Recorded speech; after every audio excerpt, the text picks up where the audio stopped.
So, ayan guys, kung gusto nyo umabot sa 14, magpaganda kayo para pag dinig kayo ni Papa is maganda kayo.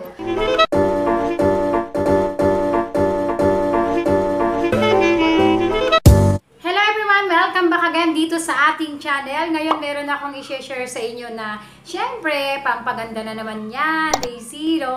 Oo naman, syempre naman. Kailangan natin gumanda dahil malapit na ang araw ng mga puso.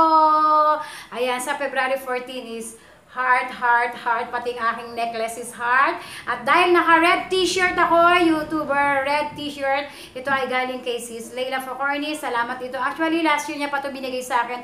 Madalang ko lang siyang isuot kasi nga round neck siya. Medyo nahihirapan akong huminga. So, mas gusto ko sana yung pabinik para medyo nakakahinga ako ng konti. Wow, ang arte ni Daisy. Binigyan na nga, namili pa. Hindi naman doon sa mga, alam mo na, baka meron magbibigay dyan ng t-shirt, may mag-sponsor dyan. Pabinik po, gusto ko. Umasa na naman. So, eto na nga. Dahil malapit na February 14, at after na February 14 is birthday ko na February 20, magkakaroon tayo ng pag-giveaways. Birthday pag-giveaways. So, bago ko ipakita sa inyo kung ano yung aking pag-giveaways, at yung mechanics ng aking pa-birthday pag-giveaways, doon sa hindi pa nakakapag-subscribe dito sa aking channel, huwag mong kalimutang mag-subscribe. I-click mo lang yung subscribe button dyan sa baba ng video to and also yung maliit na bell button. Click mo yung katabi ni subscribe button para sa tuwing meron akong mga bagong videos na i-upload dito sa aking channel, merong notification na darating sa iyo. Tapos, meron akong second channel. I-click mo yung description box. Tama ba? Parang mali na naman yung aking sinabi. Meron akong second channel. Ilalagay ko yung link. Ayan. Diyan sa may description box. I-click mo lang yung link diyan sa may baba ng video to. Diyan sa may description box. Tapos pupunta na kayo sa aking second channel. Konti pa lang yung subscribers ko doon at konti pa lang yung videos ko doon. Pero hoping ako na dadami tayo doon. Siyempre, gusto ko mas marami, mas masaya. At dahil dyan, ako ay magpapag-giveaways. Pakita ko muna sa inyo yung aking pag-giveaways, sa pa-birthday pag-giveaways. Ito yung aking. Ang dami na namang aking. Ito yung aking pa-birthday pag-giveaways sa inyo. Siyempre, imbis na ako yung bigyan ng regalo, kayo ang aking bibigyan ng regalo sa aking kaarawan. Dahil ito ay isa sa mga pasasalamat ko sa inyong lahat. Hindi ko man kayo lahat mabigyan. Umaasa ako na darating ang panahon na lahat kayo is mabibigyan ko ng pag-giveaway. So, ganito kasi ginagawa ko. Kapag mayroon nagpapareview sa akin, nagpapa-sponsor, hindi ako nagpapabayad muna. Kasi yun yung pa-birthday ko sa sarili ko. Hihingi na lang ako ng another set ng pinapa-review nila sa akin. Tapos, pinapag-giveaways ko yun para lahat ng mga subscribers ko, mabigyan ko kung ano yung meron ako, yung natatanggap ko, is matanggap nyo rin. So, bigayan. Sabi nga, mas maganda yung natatry mo is natatry din ng subscriber mo para hindi lang ikaw yung masaya, pati sila is masaya. So, yun lang. I-share ang blessing. Yun yung mahalaga. I-share ang blessing. Hindi lang sa iyo, hindi lang sa family mo, sa lahat ng tao. I-share ang blessing. So, eto na. Eto is another blessing. Kakatapos lang ng aking pag-giveaways. At congratulations kay Ginilyn Vloglines sa nanalo ng aking pag-giveaways ng Galactomyces. Maganda yon. So, sana matry mo. Gawa mo ng review kasi maganda rin yon. So, eto na yung aking pag-giveaways ulit. Pa-birthday pag-giveaways. Pakita ko muna sa inyo. Ayan. So, ayan. Alam nyo na kung ano yan, di ba? Edifice Cash Show. So, meron na kayong idea. At hindi lang dyan natatapos. Ayoko nang magkaroon lang kayo ng idea kung ano ang nasa loob nito. Ipapakita ko sa inyo kung ano ang nasa loob ng aking ipapag-giveaway sa inyo sa aking kaarawan. So, ayan, buksan natin. Ito siya. Ayan. Baka mahulog. Ayan siya. Ayan. Ang ganda, diba? Isa siyang Casio watch. So, ayan, tingnan natin. May unang pa siya. Ay, nakita nyo naman, bagong-bago pa siya. Binili ko to sa Lazada. Tapos, may kasama siyang cloth, cleaning cloth niya. Tapos, yung kanyang mga baka mahulog. Ano ba to, Daisy? Sayang naman, baka mahulog. Ayan, may kasama siyang mga manual niya. Ito yung manual niya pala. Dalawa yung manual niya. Ayan. May kasama siyang mga manual. Tapos ito, kanina, natanggal ko. Pero ikakabit ko pagka napanalunan mo na nanonood.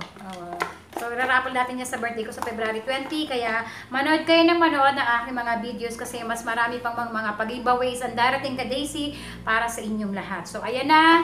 Maya-maya na ang mechanics nito. Ayan, ano ba yan? Hindi ko masara. Ayan.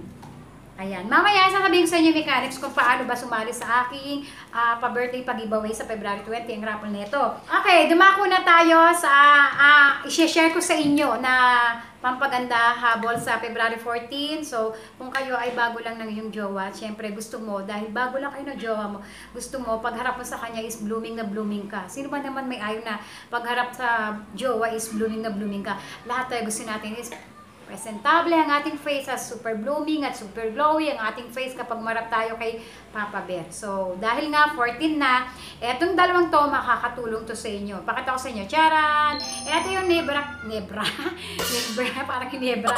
Nebia cream na ginagamit ko. Ito ang aking paborito sa ngayon na moisturizer na ginagamit sa gabi. Actually, meron akong videos nito, yung paborito kong moisturizer. Ilalagay ko yung link kung gusto nyo mapanood sa may description box sa baba. O kaya dito sa may I button, ilalagay ko dyan. Click nyo lang, mapapanood yun. And then, eto, makakatulong din sa inyo si Myra 300E. Ayan. Nagtataka kayo bakit 300E yung gamit ko, hindi yung bago nilang 400E. Kasi hindi ako nahiyang sa 400E, kaya nag-decide ako na Myra 300E na lang yung gamitin ko kasi dito ako naiyang. Ito yung ginagamit ko. Nakakailang ganito na ako. Maganda ang Myra 300E. So, hindi ako sinisponsoran ni Myra at ni Nebia. Gusto ko lang i-share sa inyo yung naganap sa akin. Naganap talaga. Yung naging resulta sa akin sa paggamit ko sa kanilang dalawa. Kasi ngayon nauuso guys yung yung vitamin E, ginagamit nila na nirarap nila yung oil. May oil kasi, di ba, ang vitamin E sa loob ng capsule nito. Nirarap nila sa mukha nila, ginagawa nilang face mask, o kaya ginagawa nilang, yun yung routine nila sa gabi. Tapos, pagising nila ng magis, ang ganda ng nagiging resulta sa kanila. Yung saling i-review ko, kaya lang naisip ko na ihalo kay Nivea cream. Kasi naisip ko, baka mas lalong gumanda. Kasi ito talaga hindi nawawala sa akin sa gabi. Ginagamit ko talaga siya sa gabi. So, meron akong video neto kung paano ko siya pine-prepare at kung paano ko siya nilalagay sa aking mukha. After mamaya, sasabihin ko sa inyo kung ano yung naging resulta sa akin nung ginamit ko silang dalawa. So, sabi ko nga sa inyo, itry nyo to. Walang masama mag-try. Ito, mag-disclaimer lang po ako. Hindi po lahat ng products na try ko at ginamit ko at nahiyang sa akin ay pwedeng mahiyang sa inyo. Siyempre guys, tandaan nyo, magkakaiba tayo ng skin type. Mayroong mga sensitive skin dyan. Kung sensitive skin kayo at nag-try kayo nito, hindi nahiyang sa inyo, excuse me, simula pa lang na may lumabas sa inyo, hindi naman normal na nagkakaroon kayo ng pimple, hindi normal na nangangati kayo, hindi normal na nahihilo kayo, hindi normal na namumula yung skin nyo, stop nyo na. Ibig sabihin, hindi hiyang sa inyo ang isang produkto. Huwag nyo nang ipilit pa. Yung sasabihin nyo na, ay simula pa lang naman kasi, try ko pa rin. Ay, okay lang to. Try ko pa rin kasi maganda daw talaga to. Hindi yun guys. Huwag na kasi baka imbes na gumanda is lalo tayo mapagastos, makapagpa-doktor pa tayo. Diba? Sayang. So, mag-try na lang ng iba o kaya magtanong sa doktor. Mas maganda yung ganun palagi. So, ayan na nga. Ito ang aking videos kung paano ko siya ginagamit sa gabi at kung paano ko siya ina-apply sa aking ginagamit, parehas lang yun, chungi. Hindi kung paano ko siya pine-prepare at paano ko siya ina-apply sa aking face. So, eto na guys, panoorin nyo. So, ayan guys, ito yung aking bare face. Kailangan naka-headband kayo para malagyan nyo lahat. Kasi nga sabi ko sa inyo kanina is malagkit ang Nivea cream. Ganito ang ginagawa ko. Ito yung aking Nivea cream. Dati naglalagay pa ako sa platito, gumagamit ako para doon ko siya i-mix. Pero ngayon hindi na. Dito na lang sa aking palad. Every night, dito na lang. Para yung natitira, nilalagay ko siya sa aking kamay. Pakikita ko sa inyo.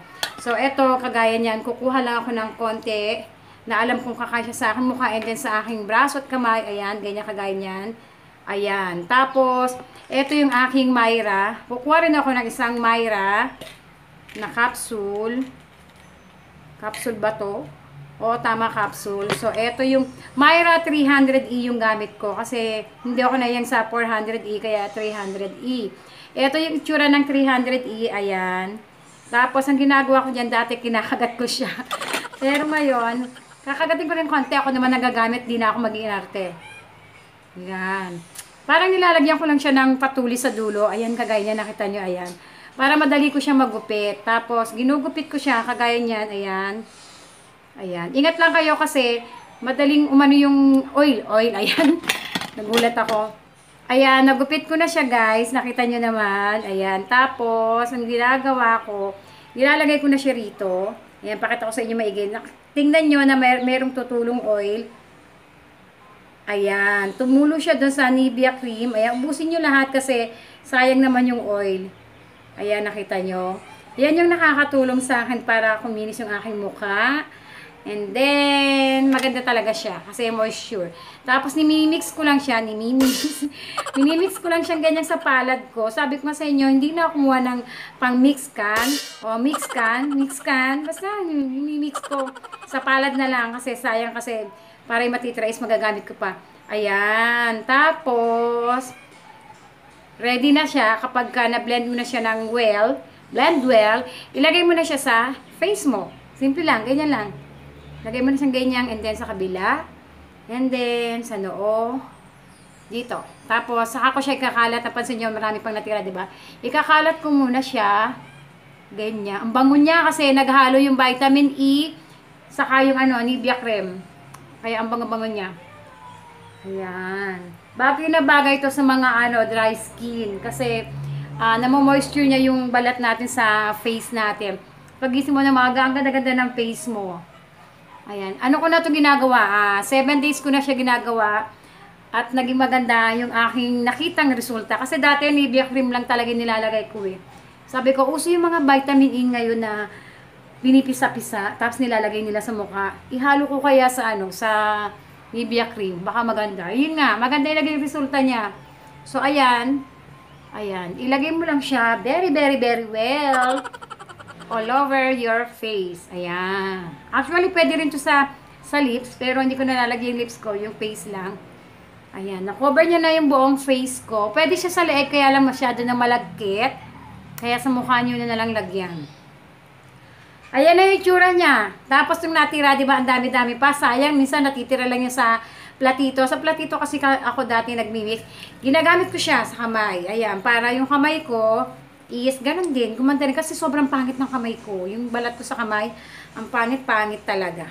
So, ayan, hanggang sa braso nilalagay ko na rin siya kasi ginagawa ko na siyang lotion kasi sayang. Pero nakapag-lotion na ako kanina, kaya lang, dinodoble ko na to kasi nga, sayang. Diba? Walang sayang ngayon kasi nagamit ko na siyang lahat. So, ganun na lang din ang gawin nyo. Sa palad nyo siya i-mix kasi kayo rin naman nagagamit. Malinis naman yung palad nyo dahil naghilamos na kayo, naligo na kayo. So, ayan. Tapos, saka ko siya minamassage gently. Minsan pag sinisipag ako, pag ganito yung massage ko.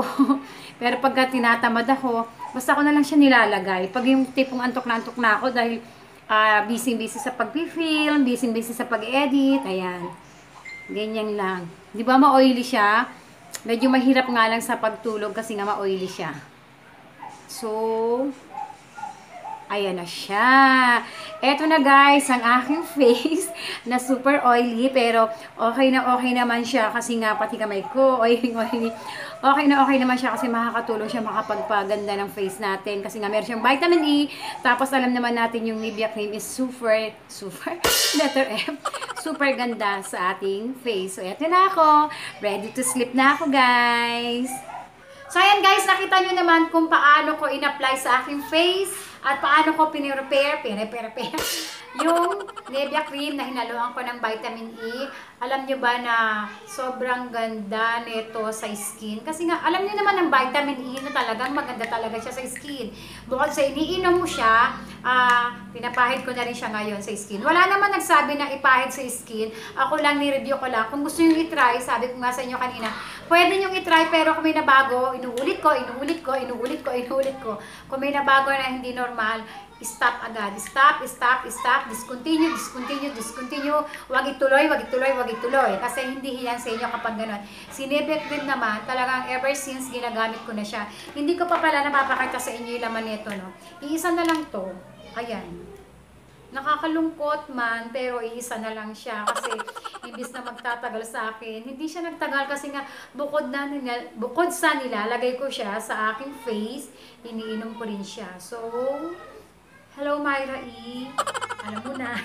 Joke. So, mas mura si 300E kasi kay 400E. So, ganyan yung itsura ng 300E. Black and red. Ayan. So, ayan guys, kung gusto nyo umabol sa 14, magpaganda kayo para pag dinate kayo ni Papa is maganda kayo. At yung mechanics ng aking pag-giveaways ilalagay ko dyan sa may baba. Kasi haba ang video ko, ayoko nang mahaba. Sa may description box, para mabasa nyo kung ano yung mechanics ko doon, ilalagay ko na lang. Basahin nyo na lang sa may description box, ha guys? So yan lang guys sa ngayon. Marami pong salamat. Sana nakatulong sa inyo ang video na to. Pampaganda ng inyong face para sa date nyo ni Papa sa 14. Ang aking pag-giveaways, huwag kalimutan. Mechanics sundin para maswerteng mananalo. Congratulations in advance sa'yo. Yan lang guys sa ngayon. Maraming salamat, babu! Syempre,